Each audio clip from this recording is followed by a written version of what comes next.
Today on How It's Made. Plastic cups and cutlery. Special effects makeup. Gold.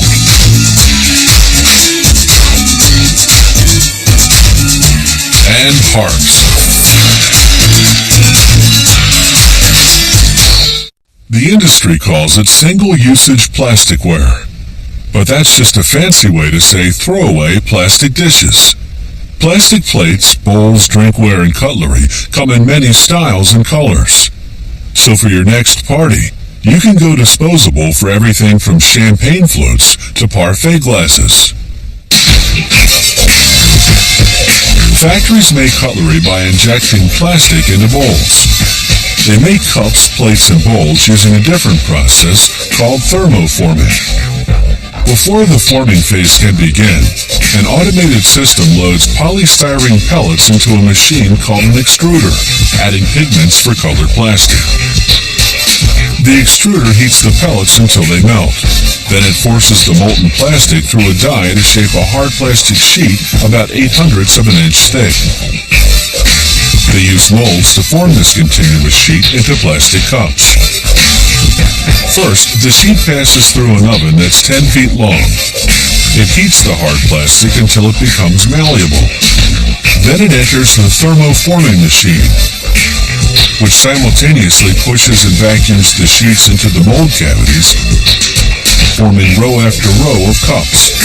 The entire process takes just 3 seconds. The cups then travel to the trimmer, which uses a die to cut them off the sheet.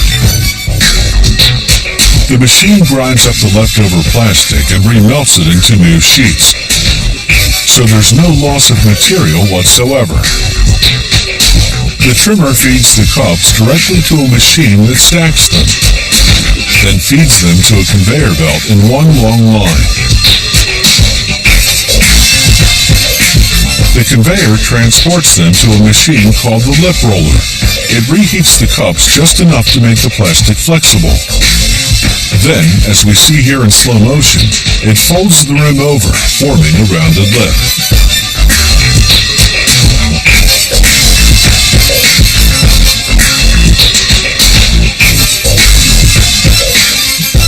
They also make cutlery from melted polystyrene pellets, as well as from polypropylene, a lighter, more flexible, and less expensive type of plastic. The cutlery molds consist of 2 halves. You can see the difference in this fork mold. In one half, the utensil cavities are right side up, the fork prongs indented. In the other half, the cavities are upside down, the fork prongs raised. A plastic injection machine melts the pellets and injects the molten plastic into the mold. A built-in cooling system solidifies the form in about 10 seconds. The extracted cutlery drops to a conveyor belt that leads directly to the automated packaging equipment. For certain customers, such as fast food restaurants, the factory packages utensils individually. The automated wrapping machine cuts polyethylene film to size, heat sealing the ends. This factory also uses polypropylene pellets to make straws. The black beads are pigments to color the plastic. An extruder, a different one this time, melts the pellets, then forces the molten plastic through a circle-shaped die. As the long, continuous straw exits the extruder, it cools and hardens in a tank of chilled water. As it leaves the tank, a knife chops it into individual straws. They fall onto a conveyor belt which transports them to the packaging line. Just like the forks, these straws will also be individually wrapped, but in paper, not plastic film. The wrapper machine feeds them one by one into a paper sleeve. Gears mesh the edges together, creating a crimped seal.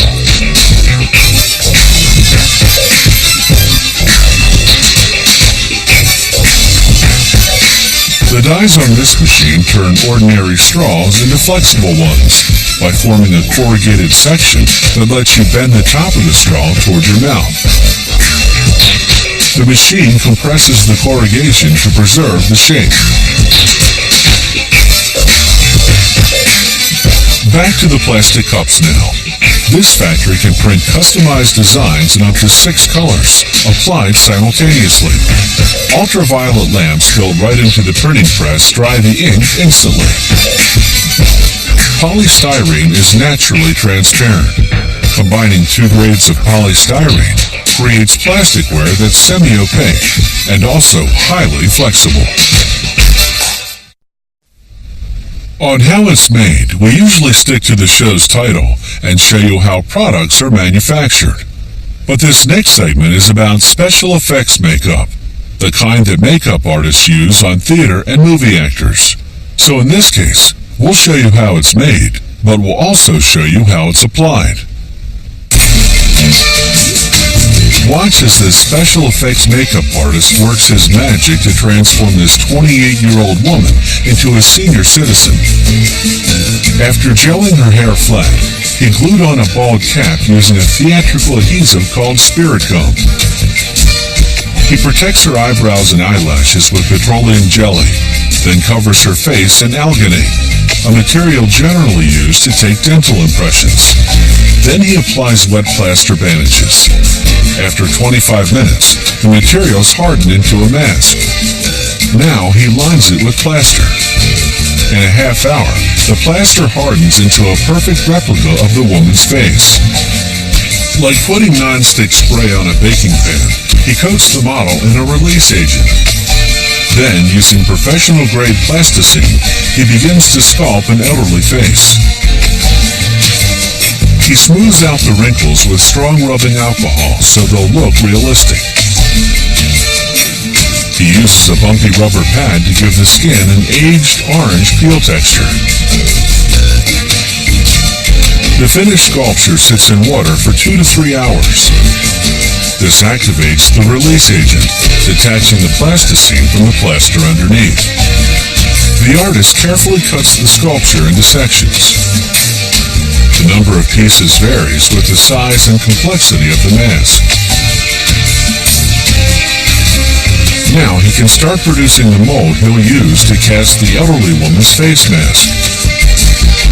First, he takes a thin plaster impression of each piece. Then he coats the impression in plaster to make the positive half of the mold. Once it hardens, he applies the plasticine piece to space the depth of the mold cavity. Then he coats that in plaster to create the negative half of the mold. When it hardens, he applies release agent to both mold cavities, pours in hot gelatin, then closes the mold. In a half hour, the gelatin hardens into a flexible replica of that particular piece of the plasticine sculpture. He implants synthetic hairs to create eyebrows. Now, using surgical glue, he begins to apply the pieces called prosthetics. He starts with the largest face piece first. It includes the nose, cheeks, neck, and upper lip. He cuts a hole in the chin area so that he can apply the chin piece. Now the lower lip. He cuts off the excess, then glues the edges of the chin piece to the large face piece.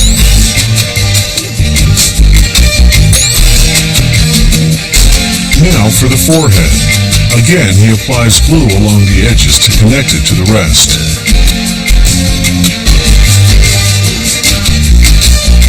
To age the eyes, he uses contact lenses. They create a ring around the iris, a typical feature of elderly eyes. Using tweezers, he applies eye bags, again gluing the edges to the rest of the mask. And finally, some wrinkly eyelids. With the mask fully assembled, it's makeup time. Using a toothbrush, the artist sprays it unevenly over the mask, then smudges it with his fingers. This technique creates a realistic look because the human face, aged skin especially, has color variations. Using a very thin brush, he accentuates some wrinkles by creating depth with a darker color. Now some freckles and age spots. And a gray wig.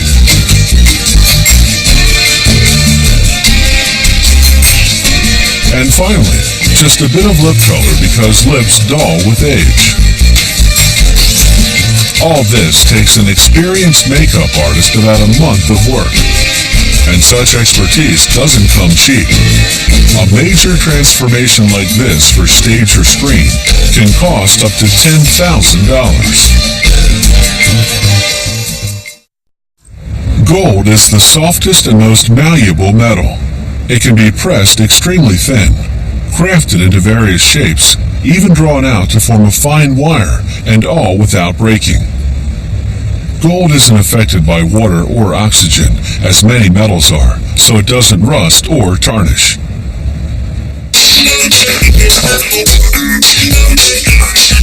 Most gold comes from lode deposits, also called vein deposits, concentrations of gold and other metals in the cracks of rocks. Lode deposits require hard rock mining, using drilling and blasting to remove gold-bearing rock called ore.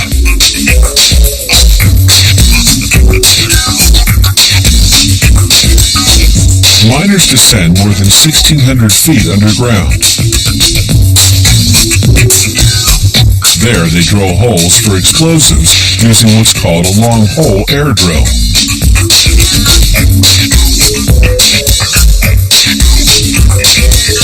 They drill in a specific pattern, set out in a plan prepared by the mine's engineers.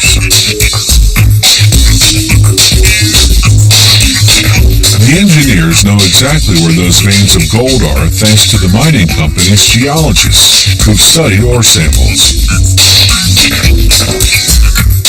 The company collects these samples by drilling deep into the rock at 50-foot intervals. These diamond drill cores, as they're called, are up to 330 feet long and measure 1.5 inches in diameter. Gold in its natural state isn't pure. It's usually intertwined with silver or other metals.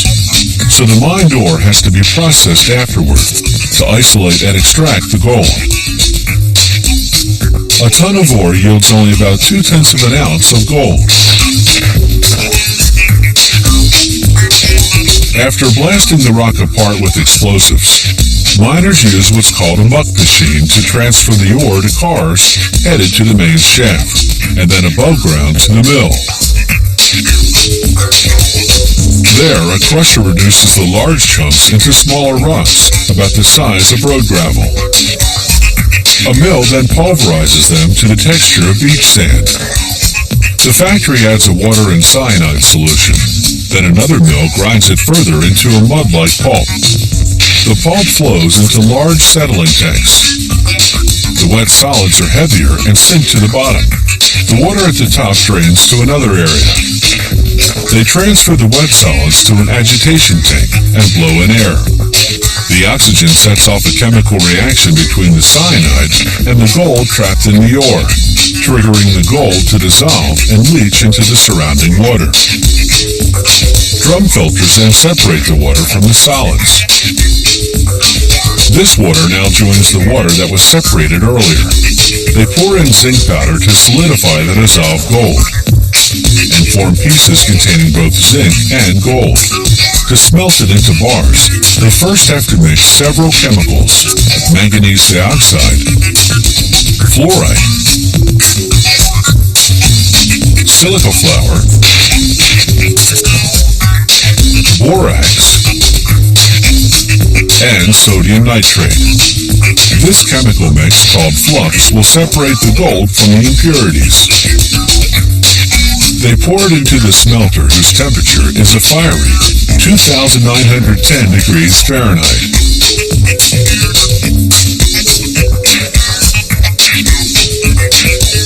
They rotate the smelter so that the contents heat evenly. Over 2.5 hours, the heavier gold eventually sinks to the bottom, while the impurities, called slag, float to the surface. They pour out the slag, taking a sample to make sure it contains no gold. If it does, it goes back in until it's gold-free. By now, the gold has cooled slightly, so they reheat it to 2,910 degrees Fahrenheit, then cast it into bar-shaped molds. The gold takes about 4 minutes to solidify. It's put in a basin of cold water, where it will cool completely after an hour. They extract the gold bars from the molds and clean off any slag residue. Gold bars are also called ingots. At this stage, the gold is 80% pure. The United States Mint will refine it to 99.9%, the international gold standard.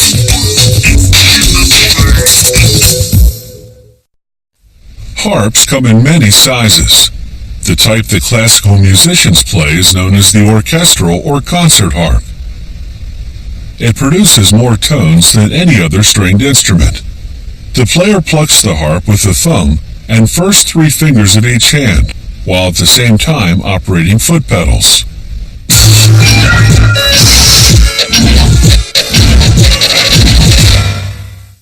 The harp is one of the oldest string instruments, originating in the Middle East as early as 3000 BC. Harps began appearing in Europe in the 700s. They initially had a curved pillar. By about 1500, this evolved into a sturdier, straight pillar that could support more tension.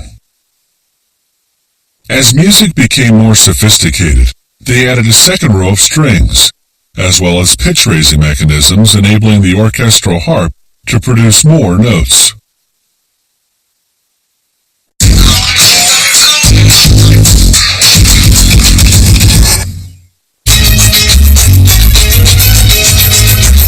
This harp is a cross between a classical harp and a Celtic harp. There's the pillar in the front, the soundbox in the back, and the neck running across the top. The sides of the soundbox are called the ribs. They're made from pieces of solid poplar, 3/10 of an inch thick.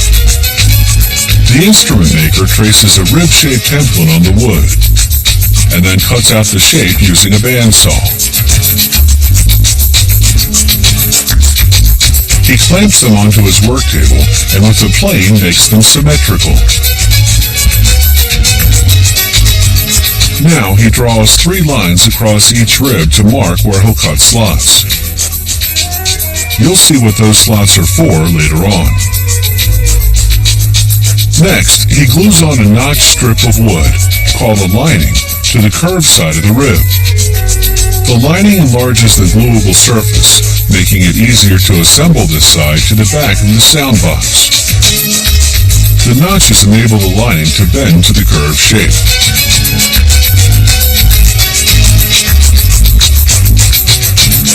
Now he glues on the lining that will connect the straight side of the rib to the front of the soundbox. He shaves off some wood with a small plane, then rounds off a corner.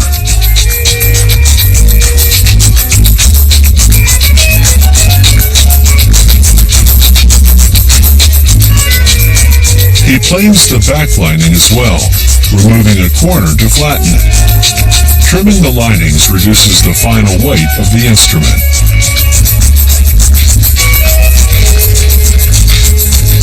Now he cuts off the ends of the linings on both sides, to be able to slide into place the adjoining parts, the bottom plate and the top plate. They're made of Russian plywood, which is a piece of plywood sandwiched between sheets of birchwood, 1/10 of an inch thick. He glues the top plate into place, then clamps it. He does the same with the bottom plate. He closes the back of the soundbox with what's called the back plate. It's also cut from Russian plywood. He glues it onto the lining, applying pressure with tight rubber strapping. When the glue dries after about an hour and the strapping comes off, he marks the location of the sound holes, the holes from which sound exits the instrument. He constructs the top plate on the front of the soundbox from solid spruce. He lays the pieces down from widest to narrowest, then glues on a reinforcement strip made of solid maple. The strings pass through this strip and another on the inside. They prevent the tension from rupturing the top plate. He attaches a solid poplar frame to strengthen where the top plate and the ribs join. After sanding with fine sandpaper, he coats the sound box in varnish. Remember those slots in the ribs? They now hold bracings to prevent the ribs from bowing under the tension of the strings. Using a bandsaw, the instrument maker cuts the neck from a board of Russian plywood about 1 inch thick. He makes a slot for gluing the pillar, also made of Russian plywood. Once the varnish on the neck and pillar are dry, he hammers in pins for the strings. This type of harp has 34 strings. Brass bridge pins space them evenly apart. Steel zither pins adjust the tension for tuning. He uses a wooden guide to hammer the pins to a uniform depth. The 3 finished pieces fit together with dowels and slots. He secures the joints with glue and a long screw through the pillar. Strength is critical. This harp has to withstand 790 pounds of string tension. Reaching through the sound holes, he threads the strings through the reinforcement strips to the pins outside. These are nylon strings. Harps can also have steel strings. He winds them around the zither pins with a special key. The last step is to tune the harp with the help of an electronic